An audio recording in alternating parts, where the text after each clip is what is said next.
Hey hi అందరికీ తిరువన్నామలై అంటే అరుణాచలంకి మా జర్నీ అయితే స్టార్ట్ అయింది. ప్రస్తుతానికి వెదర్ ఎక్స్ట్రాడినరీగా ఉంది.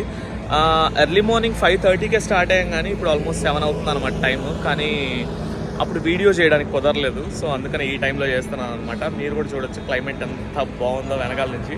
అండ్ అదే మేము ట్రావెల్ చేస్తున్న బస్ అండ్ టిఫిన్ కోసం ఆపాడు అనమాట. ఇక్కడ మేబీ మీకు రివర్స్లో కనిపిస్తూ ఉండొచ్చు.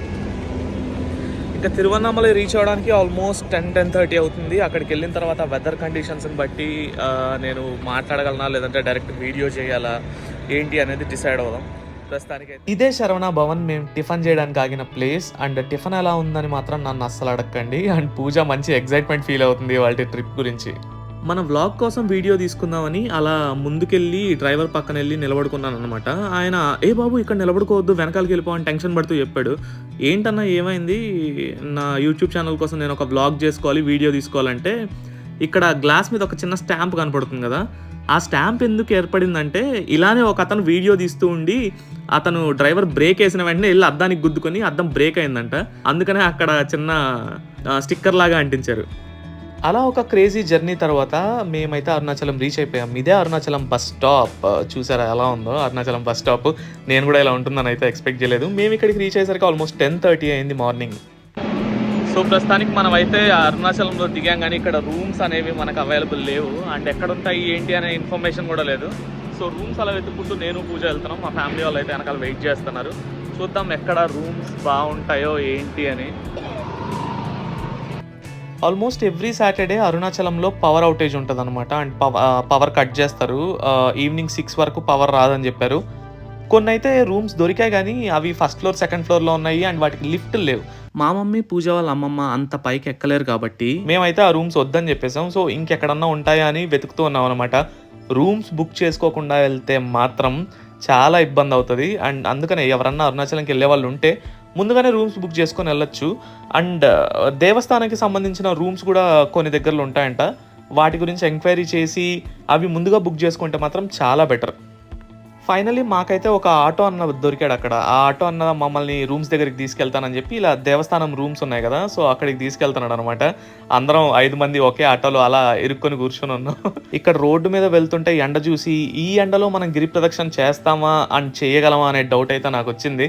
నేను చెప్పా పూజతో అండ్ వాళ్ళ అమ్మమ్మతో, మనం ఈ టైంలో గిరి ప్రదక్షిణ అంటే కష్టమేమో, ఈవినింగ్ వెళ్దాం అన్నాను. కానీ నాన్నమ్మ మాత్రం బాగా మోటివేట్ చేశారు.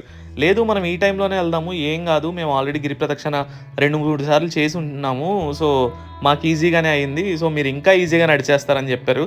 సర్లే ఇదే మోటివేషన్ తీసుకొని వెళ్ళిపోదాము. ఫస్ట్ అయితే రూమ్కి వెళ్ళి కాస్త రిలాక్స్ అయ్యి ఫ్రెష్ అయ్యి అక్కడి నుంచి తిని బయలుదేరదాం అనుకున్నాం అనమాట. కాస్త ముందుకెళ్ళగానే దేవస్థానం వాళ్ళు ఇచ్చిన రూమ్స్ అయితే వచ్చేసాయి ఇక్కడ. కానీ ఇక్కడ రూమ్స్ మనకి డైరెక్ట్గా దొరకడం చాలా కష్టం. అది వీకెండ్స్లో అయితే అస్సలు దొరకవు. ఏదో చిన్న హోప్ ఏమన్నా ఒక్క రూమ్ అన్నా మన కోసం దొరుకుతుందా అని. ఆఖరికి ఇక్కడ కూడా పవర్ లేదు. ఎంటైర్ అరుణాచలం మొత్తంలో ఎక్కడ కూడా పవర్ లేదంట. పవర్ రావడానికి అయితే ఈవినింగ్ 6 అవుతుంది అన్నారు. సరే ఇంకా అక్కడి నుంచి స్టార్ట్ అయ్యి, అక్కడ కూడా రూమ్స్ లేవని చెప్పారు మాకు. అందుకని అక్కడి నుంచి స్టార్ట్ అయ్యి వేరే ఎక్కడన్నా రూమ్స్ దొరుకుతాయేమో అని వెతుకుతూ ఉంటే ఫైనల్లీ ఒక హోటల్లో అయితే రూమ్ దొరికింది. నేను కాకపోతే ఆ హోటల్ ఫోటోస్ తీసుకోలేకపోయాను, చాలా బాగుంది అండ్ స్టే అయితే ప్లెజెంట్గా ఉన్నింది అనమాట మాకు. సో రూమ్స్కి వెళ్ళి ఫ్రెష్ అయిన తర్వాత తినడానికి ఏమైనా దొరుకుతుందా అని నేను పూజ వాళ్ళ అమ్మ అలా బయట వచ్చాము. ఎండ మాత్రం భారీగానే ఉన్నింది ఆ టైంకి. మేము వచ్చిన టైంకి చుట్టుపక్కల మొత్తం ఎక్కడ చూసినా నాన్ వెజ్ హోటల్లే. కానీ ఒక అతను సజెస్ట్ చేశాడు అనమాట, అడయార్ ఆనంద్ భవన్ అని ఒక హోటల్ ఉంటుంది, అక్కడికి వెళ్ళండి, ఫుడ్ అయితే చాలా బాగుంటుందని చెప్పాడు. Pure veg hotel. సో ఎలాగో దేవుడి దర్శనం కోసం వచ్చాం కదా, వెజ్ హోటల్ అయితే చాలా బాగుంటుందని చెప్పి ఇక్కడికి వచ్చాము. ఫుడ్ చాలా చాలా బాగుంది నిజంగానే. ఒక్కొక్కరం ఒక్కొక్క మినీ మీల్ని లేపేసి ఇక నడక స్టార్ట్ చేసాం. సో ఫైనల్లీ టెంపుల్ దగ్గరికి అయితే వచ్చేసాం. ఇక్కడి నుంచి నడక స్టార్ట్ చేస్తాం మనం. మన వాళ్ళు కూడా రెడీగా ఉన్నారు నడవడానికి. సో చూద్దాం ఎంత టైం పడుతుంది ఏంటి అని. ఇప్పుడైతే టైం ఎగ్జాక్ట్గా 1:35 అయిందనమాట. ఇప్పటి నుంచి స్టార్ట్ చేస్తే ఎన్ని గంటలు పడుతుందో చూద్దాం మనం. ఇదే రాజగోపురం. సో ఫస్ట్ గోపురం అనమాట. దీనికి 4 సైడ్ 4 గోపురాలు ఉన్నాయి. ఆ 4 గోపురాలు ఏంటి అనేది చూద్దాం గిరి ప్రదక్షిణ చేస్తున్నప్పుడు. ఇక్కడి నుంచి దేవుడికి దండం పెట్టుకొని స్టార్ట్ అయిపోయాము. పైన సూర్యుడిని చూస్తుంటేనే ఆ ఎండకు సగం నీరసం వచ్చేసేలా ఉంది. అందుకనే బేర్ ఫుట్తో నడవకుండా సాక్స్లు కొనుక్కున్నాం. నేనే కాదు పూజ వాళ్ళ అమ్మ కూడా సాక్స్లు వేసుకున్నాము. అండ్ ఈ సాక్స్‌లు ఏసుకొని నడవడం ఎంతవరకు కరెక్టో కాదో నాకు తెలీదు గానీ, ఈ సాక్స్ లేకపోతే మాత్రం మేము నడిచుంటామని 100% అయితే చెప్పలేను. ఎందుకంటే ఆల్మోస్ట్ మన డే టు డే లైఫ్‌లో నడిచేది చాలా తక్కువుంటది. ఒక్కసారిగా ఒక 14 కిలోమీటర్స్ మనం నడవాలి అంటే, అమ్మో! నాకు భయమేసింది. కానీ చూసారుగా పూజ వాళ్ళ అమ్మమ్మ ఎంత ఎనర్జిటిక్‌గా స్టార్ట్ అయిపోయి అలా ముందుకెళ్ళిపోతుందో. మనం వెళ్ళే ప్రతి చోట పక్కన ఇలా సాక్స్‌లు అమ్ముతూనే ఉంటారనమాట. ఎందుకంటే కొంతమంది నడిచేటప్పుడు సాక్స్‌లు అరిగిపోతాయి కదా! అలాంటి టైంలో మనం ఈ సాక్స్‌లు కొనుక్కొని మన నడకని కంటిన్యూ చేయొచ్చు.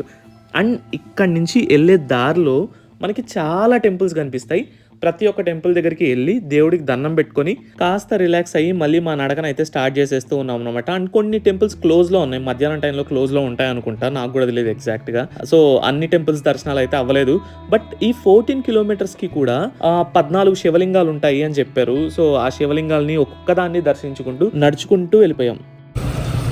సో, ఇప్పుడే మన వాక్ స్టార్ట్ చేసాము. అరౌండ్ 26 మీటర్సే నడిచాం. చూద్దాం మొత్తం గిరి ప్రదక్షిణ అయ్యేసరికి నేను ఎన్ని మీటర్స్ అండ్ ఎన్ని కిలోమీటర్స్ నడుస్తానో చూద్దాం.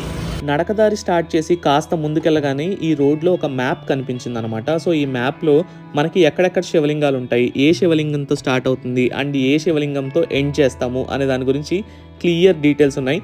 అండ్ ఫస్ట్ శివలింగం ఉన్న గుడికైతే వెళ్ళాం కానీ అక్కడ నన్ను వీడియో తీయనీయలేదనమాట. అందుకనే అగ్నిలింగం నుంచి ప్రతి ఒక్క శివలింగాన్ని కూడా వీడియో తీసుకుంటూ వెళ్ళాను. శివలింగాన్ని కొన్ని దగ్గరలు తీయలేకపోయాను కానీ బట్ టెంపుల్స్ని అయితే వీడియో తీయగలిగాను. అది నాకు చాలా హ్యాపీగా అనిపించింది.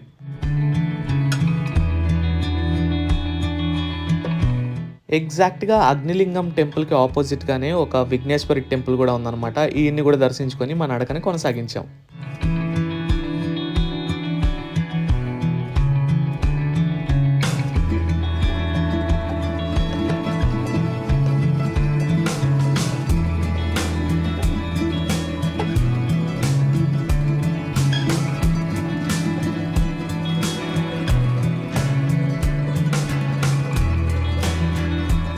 వెళ్ళే దారిలోనే మనకి రమణాశ్రమం కూడా కనపడుతుంది. కానీ మాకు లోపలికి వెళ్ళి అన్నీ చూసేంత టైం లేదు కాబట్టి మేమైతే డ్రాప్ అయిపోయాం. మీరు వెళ్తే మాత్రం మిస్ అవ్వకండి అస్సలు. చెప్పాను కదా కొన్ని టెంపుల్స్ క్లోజ్ చేసి ఉన్నారని. అండ్ ఈ టెంపుల్కి అయితే అసలు మనం దగ్గరకు కూడా వెళ్ళలేకపోయాం. అక్కడ దూరంగా కనిపిస్తుంది కదా కొండ, ఆ కొండనే మనం ప్రదక్షిణ చేయబోతున్నాం. నడవడం మొదలుపెట్టిన కాసేపటికి వెదర్ కొంచెం చల్లబడి ఎండ బాగా తగ్గిందనమాట. సో, మేమైతే చాలా హ్యాపీగా ఫీల్ అయ్యాం. అగ్నిలింగాన్ని దాటి కాస్త ముందుకు రాగానే మనకి ఇక్కడ యమలింగం కనపడుతుంది. అలా శివలింగాలను దర్శించుకుంటూ కొంచెం ముందుకెళ్ళిన వెంటనే మాకు ఇక్కడ జింకలు కూడా కనపడ్డాయి అనమాట. జింకలకు కొంతమంది బిస్కెట్స్ వేస్తూ ఉన్నారు తినమని చెప్పి. కానీ ఆ బిస్కెట్స్ కోసం ఇదిగో ఈ దొంగ కోతి వచ్చి వాటి ముందున్న బిస్కెట్స్ అన్ని తీసుకొని వెళ్ళిపోతుంది. ఆల్రెడీ పైన ఉన్న కోతికైతే కోట చాలదన్నట్టు 2 చేతుల్లో 2 మళ్ళీ నోట్లో కూడా ఒకటి ఈ లెవెల్లో దొబ్బేస్తున్నాయి అనమాట వాటి ఫుడ్ మొత్తాన్ని. ఇవి చూడండి మేబీ ఫుడ్కి చాలా ఇబ్బంది పడుతున్నట్టే ఉన్నాయి. అక్కడ మరి ఎలాంటి ఫుడ్ దొరుకుతుందో మనకి తెలియదు కదా. అండ్ ఇక్కడ చెట్ల పైన ఇలాంటివి ఫేసెస్ కానీ బుక్స్ కానీ చాలా బాగా చెక్కారు. నాకు అది బాగా అనిపించింది.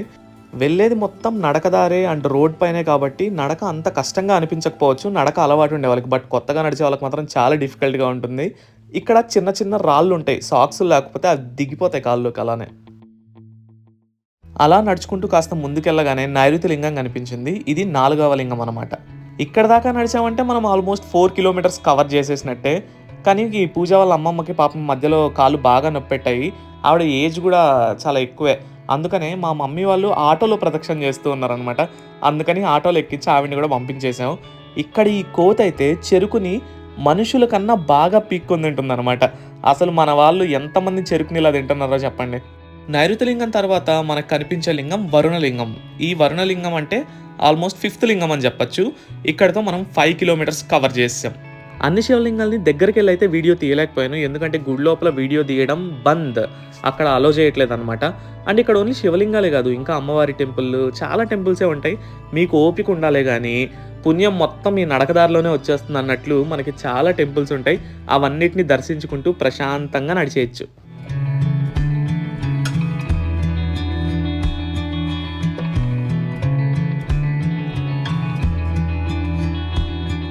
వెళ్ళేదారిలో మాకు నెమళ్ళు కూడా కనిపించాయి. ఈ నెమల్లో స్పెషల్ ఏంటంటే వైట్ నెమలిని చూసా ఫస్ట్ టైం. వరుణలింగం తర్వాత మనకు కనిపించే లింగం వాయులింగం. ఆ తరువాత లింగం చంద్రలింగం. ఈవెన్ ఆటోలో తిరుగుతూ గిరి ప్రదక్షిణ చేసే వాళ్ళు కూడా ప్రతి లింగం దగ్గర ఆగి ఆ లింగాలను దర్శించుకొని వెళ్తూ ఉంటారు.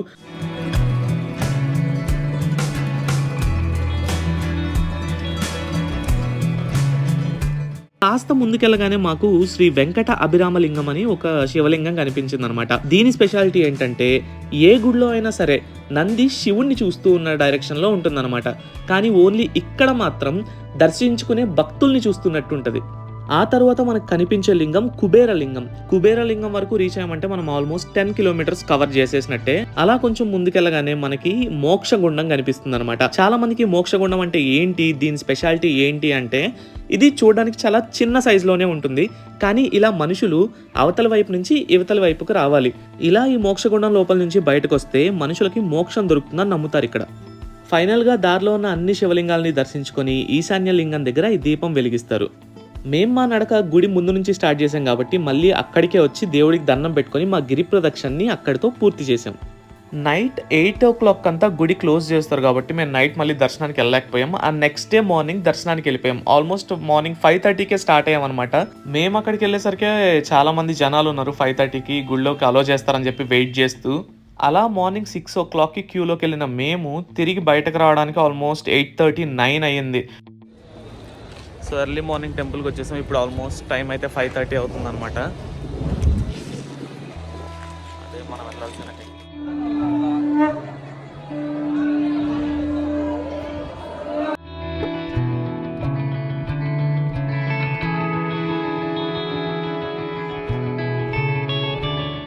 గుడి లోపల ప్లేస్ అయితే నాకు చాలా చాలా నచ్చింది అండ్ చూడడానికి కూడా చాలా బ్యూటిఫుల్గా ఉంది.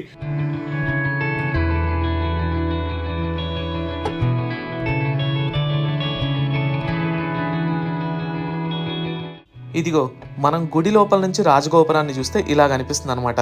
ఎంత అద్భుతంగా ఉంది కదా.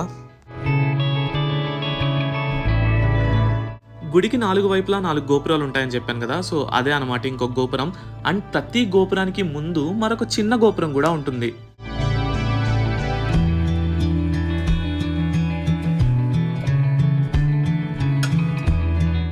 ఇది మనకు కనిపించే 3వ గోపురం. బట్ 4వ గోపురాన్ని మాత్రం వీడియో తీయడానికి నాకు కుదరలేదు అక్కడ.